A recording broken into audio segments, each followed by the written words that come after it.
இன்றைக்கி காயல் சமையல் பகுதியில் நம்ம பார்க்க போகிறது நிறைய பேர் கமெண்ட்ஸில் கேட்டிருந்தீங்க. அதாவது நார்மலாக செய்யக்கூடிய இட்லி நல்ல சாஃப்டாகவும் எப்படி இட்லி மாவு அரைக்கணும் அப்படின்ற மெத்தட் எப்படின்றத சொல்லுங்கள், வீடியோவாக காமிங்கன்னு நிறைய பேர் கேட்டிருந்தீங்க. ஸோ அதுக்கான டைம் இப்போ தான் எனக்கு அமைஞ்சிருக்கு. ஸோ இட்லி அரிசி நம்ம 4 கப் அளவுக்கு எடுத்துருக்குறோம். அது கொஞ்சம் மங்கலாக இருக்கிற மாதிரி இருக்கும். அதனால் நல்ல 2-3 தண்ணி அலசிட்டு ஒரு 4லேருந்து 5 மணி நேரம் நல்லா ஊற வச்சுருங்க. இட்லி அரிசின்றது கொஞ்சம் நல்லா குண்டு குண்டுன்னு இருக்கும், அந்த மாதிரி உள்ளது. அதே மாதிரி உளுந்து 1 கப் அளவுக்கு எடுத்திருக்கேன். ஸோ உளுந்தும் நல்ல மேல் தோல் நீக்கின முழு உளுந்து நல்லா இருந்தால் தான் நல்ல மாவு நல்லாயிருக்கும். அதோட 1 டீஸ்பூன் அளவுக்கு வெந்தயமும் சேர்த்து ஊற வச்சுருக்கேன். இப்போ எந்த கப்பில் நம்ம அளவு எடுக்கிறோமோ, அரிசி 4 கப் எடுத்துருக்கோமோ அதே கப்பில் 1 கப் அளவுக்கு உளுந்து எடுத்து 1 டீஸ்பூன் அளவுக்கு வெந்தயம் போட்டு தனித்தனியாக ஊற வச்சுருங்க. 4 மணி நேரம் ஊறட்டும். இப்போ முதல்ல நம்ம கிரைண்டரில் போடும்போது இப்போ 4 மணி நேரம் உளுந்து ஊறிடுச்சு. கிரைண்டரை ஓட விட்டுட்டு ஓடிட்டு இருக்கும்போது தான் நம்ம உளுந்தை போடணும். இப்படி போடும்போது தான் நமக்கு சிக்காமல் வரும். அதுமாதிரி உளுந்தை அரைக்கிற முறை ரொம்ப முக்கியம். ஸோ அதனால் அப்பப்போ தண்ணியை தெளித்து தான் நம்ம அரைச்சிக்கிட்டு இருக்கணும். ஸோ மொத்தமாக தண்ணி ஊற்றி ரொம்ப கொல கொலன்னு இருக்கக்கூடாது. மாவு டைம் ஒவ்வொரு கிரைண்டருக்கும் பொறுத்து மாறிக்கிட்டு இருக்கும். ஸோ மிக்சிலையும் அரைக்கலாம். மிக்சியில் அரைக்கும் போது நமக்கு சூடு அதிகமாகிடும். அதனால் கிரைண்டரில் முடிஞ்ச வரைக்கும் அரைங்க. அப்படி இல்லைன்னா மிக்சியில் அரைக்கும் போது கொஞ்சம் கொஞ்சமாக ஐஸ் வாட்டர் ஊற்றி அரைக்கலாம். நல்லா சாஃப்டாக வரும்.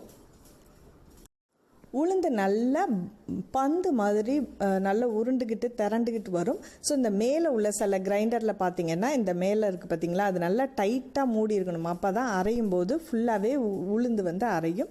ஸோ ஒரு 20லேருந்து 25 நிமிஷம் அது நல்லா அரையணும். பார்த்திங்கனாலே தெரியும். கையில் எடுத்து பாருங்கள், இது இன்னும் அரையில, இன்னும் கொஞ்சம் தேவைப்படுது. ஸோ கொஞ்சமாக தண்ணி தெளித்து தான் நம்ம அரைக்கணும். ரொம்ப ஊற்றி தண்ணி மாதிரி ஆகக்கூடாது. ஸோ இப்போ பாருங்கள், அரைஞ்சிக்கிட்டு இருக்கு. அப்பப்போ இடையில தண்ணி தேவைப்படுதான்னு செக் பண்ணிவிட்டு நம்ம பண்ணிக்கணும். இப்போ பாருங்கள், எடுக்கும்போதே நல்லா உருண்டுக்கிட்டு வருது. இந்த மாதிரி பந்து போல் வர்றது பதம் கரெக்டான பதம். நல்ல வெண்ணெய் மாதிரியும் அரைஞ்சிருக்கணும். ஸோ இந்த ஸ்டேஜில் நம்ம ஆஃப் பண்ணிவிட்டு இதை தனியாக எடுத்துடலாம். இப்போ அடுத்தது நம்ம அரிசியை அதே இதில் நம்ம சேர்த்துருவோம். அரிசியும் போட்ட உடனேயுமே கல்லில் சிக்கும். அதனால் ஓட விட்டுக்கிட்டே நம்ம அரைக்கும்போது ஈஸியாக இருக்கும். அப்பப்போ இதுக்கு கொஞ்சம் தண்ணி தாராளமாக சேர்த்துக்கலாம். தாராளமான நிறைய சேர்க்காதீங்க. ஸோ தேவைப்படுற அளவுக்கு கொஞ்சம் கொஞ்சமாக உள்ளே விட்டு தண்ணி 1/4 டம்ளர் அந்த மாதிரி ஊற்றி பாருங்கள். இட்லி மாவு அரைக்கும் போது இந்த அரைக்கிற பக்குவம் ரொம்ப முக்கியம். அதனால் அது கொஞ்சம் நல்ல கவனமாக பார்த்துக்கணும். உளுந்து நல்லா சாஃப்டாக அரைஞ்சிருக்கணும். இட்லி அரிசியை பொறுத்த வரைக்கும் கொஞ்சம் லைட்டாக ரவை மாதிரி கையில் தட்டுப்படுற ஸ்டேஜில் இருக்கணும். அதுதான் சரியான பக்குவம்.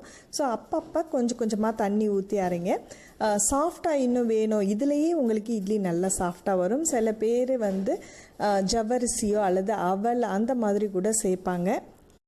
நம்ம ஆனால் இந்த மாதிரி பக்குவத்தில் அரைச்சா போதும். எதுவும் சேர்க்காமலே நமக்கு நல்ல இட்லி நல்லா சாஃப்டாக வரும். இப்போ அரிசி அரைஞ்சிருச்சு. இது ஒரு 20 நிமிஷம் ஆகும். ஒவ்வொரு கிரைண்டருக்கு பொறுத்து டைம் மாறுபடும்.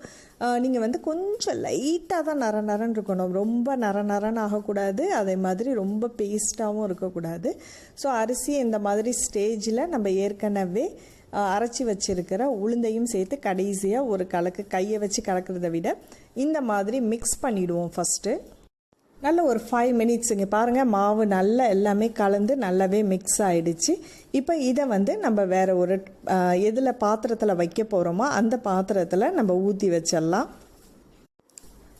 ரொம்ப தண்ணி இல்லாமல் இருக்குது பாருங்கள். இந்த மாதிரி கொஞ்சம் ஓரளவு திக்காக தான் இருக்கணும். அதுமாதிரி கடைசியாக அலசினதில் கொஞ்சமாக தண்ணி ஊற்றி நல்லா அலசிடுங்க. அலசிட்டு அந்த தண்ணியும் ஊற்றிட்டு நல்லா கையை வச்சு நல்லா மிக்ஸ் பண்ணணும். இதில் நான் ஒழுங்காக உங்களுக்கு காமிக்கலை.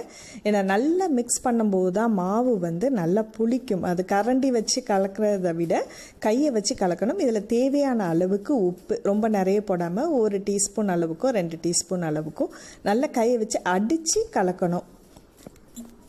மாவை நல்லா கை வச்சு கலக்கும்போது உங்களுக்கு அப்படியே நல்லா பொங்கிடும் மறுநாள். இதை நல்லா மிக்ஸ் பண்ணிவிட்டு ஒரு நைட்டு ஃபுல்லாக அட்லீஸ்ட் ஒரு 8 மணி நேரம் நல்ல ஒரு வார்மான பிளேஸில் வைங்க. இது நம்ம ஊர் வெதருக்கு இப்போ நம்ம வெளியில் வச்சாலே நல்ல இதாகிடும். இது ஃபாரினில் இருந்தீங்கன்னா, அதாவது நல்ல கூலான பிளேஸில் இருந்தீங்கன்னா, நல்ல ஒரு வார்மான அவனுக்குள்ளே எடுத்து உள்ளே வச்சிட்டிங்கன்னா போதும், மறுநாளே நல்லா பொங்கிடும். பாருங்கள், நான் மறுநாள் காலையில் எடுக்கிறேன். இப்போ பாருங்கள், வெறும் 3 விரல் அளவுக்கு இருந்த மாவு எந்த அளவுக்கு உப்பி இருக்குது அப்படின்றது தான். ஸோ நம்ம கையால் கலக்கிற விதம் ரொம்ப முக்கியம். நல்லா அடித்து கலக்கும்போது அது நல்ல மாவு நல்லா பொங்கி இருக்கும். அதுக்கப்புறம் நீங்கள் அப்படியே எடுத்து ஃப்ரிட்ஜில் வச்சுட்டு நம்ம யூஸ் பண்ணிக்கலாம். வெளியிலே இருந்தால் மாவு ரொம்ப புளிச்சு போயிடும். ஸோ உங்களுக்கு தேவைப்பட்டால் லைட்டாக கொஞ்சமாக தண்ணி ஊற்றிட்டு நம்ம இட்லி அவிக்கலாம். இட்லி அவிக்கும்போது இந்த மாதிரி ஒரு காட்டன் துணி அல்லது பனியன் கிளாத் இந்த மாதிரி இட்லி தட்டில் போட்டு அவிச்சிங்கன்னா இட்லி எப்போதுமே சாஃப்டாக வரும்.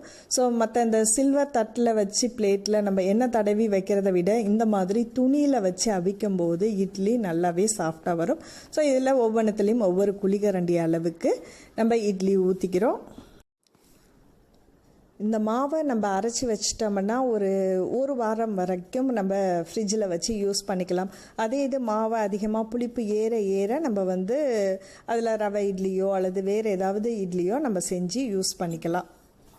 இட்லி சட்டியில் கொஞ்சம் தண்ணி ஊற்றி ஒரு 7லேருந்து 10 நிமிஷம் அளவுக்கு இட்லியை வேக வச்சுட்டு கொஞ்சமாக மேலே தண்ணி தெளித்து அதுக்கப்புறம் திருப்பி போட்டு எடுத்திங்கன்னா போதும். ஒட்டாமல் இட்லி சும்மா சாஃப்டாக வரும், நல்ல பஞ்சு போலையும் இருக்கும். நம்ம இது நார்மலான இட்லியில் தான் செஞ்சுருக்கோம். இங்கே பாருங்கள், என்ன ஒரு சாஃப்டாக இருக்குது. இதுமாரி நம்ம ஃப்ரிட்ஜில் வச்சு நம்ம யூஸ் பண்ணும்போது ரொம்ப நல்லாயிருக்கும். இதே மாவில் நம்ம தோசையும் செய்யலாம். கொஞ்சம் ஆனால் தோசை செய்கிறதா இருந்தால் நீங்கள் வெந்தயத்தை கொஞ்சம் கூட போட்டிங்கன்னா இன்னும் கலரோடு வரும். நான் இப்போ பாருங்கள், இது அதே தோசை இட்லியிலேயே இட்லி மாவுலேயே தோசை சுட்டு காமிச்சிட்ருக்கேன். ஸோ இந்த முருகலான தோசையும் நமக்கு ரெடி ஆயிடுச்சு. இந்த வீடியோ உங்களுக்கு நிச்சயமாக பயனுள்ளதாக இருக்கும் அப்படின்னு நினைக்கிறேன். இந்த வீடியோ உங்களுக்கு பிடிச்சிருந்துச்சுன்னா மறக்காமல் லைக் பண்ணிவிட்டு உங்கள் கருத்துக்களை எங்களோட ஷேர் பண்ணிங்க. அடுத்த ஒரு இன்ட்ரெஸ்டிங்கான வீடியோவில் சந்திப்போம்.